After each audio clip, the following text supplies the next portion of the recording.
à Siversk, au sud. On avait repéré précédemment les drapeaux des forces armées russes dans la totalité de Svanovka, notamment les derniers à l'extrême ouest. On repère les forces armées russes au-delà de la rivière Barmutovka, plus à l'ouest, plus au nord-ouest par rapport à Svanovka. Et on les repère ici à Kirov. On voit des forces russes qui ont progressé sur le flanc sud et qui mènent des actions militaires ici au-delà des positions précédemment enregistrées. On les voit faire certains prisonniers ukrainiens dans cette position, dans cette géolocalisation, à l'est, sud-est de Kirov. Dans le secteur d'Ouliapol, au nord d'Ouliapol, on repère ici des nouvelles positions avec une avancée de 5 km des forces armées russes.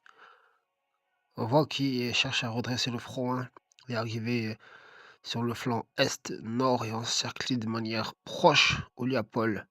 On les repère ici, dans ces positions à quelques encablures du nord d'Ouliapol. Vous voyez qu'il y a un rapprochement de plusieurs fronts. Justement, en parlant de rapprochement au sud-est de Ouliapol encore, on repère les forces armées russes en 6 endroits différents, avec des drapeaux ici dans Cherbono.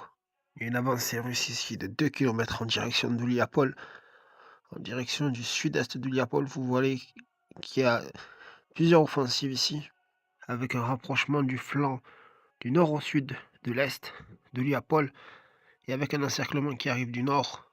Comme on l'a cité précédemment, avec une offensive qui arrive du côté du nord-est, de par l'est de Varvarivka et par le sud de Danilivka, en direction de Liapol.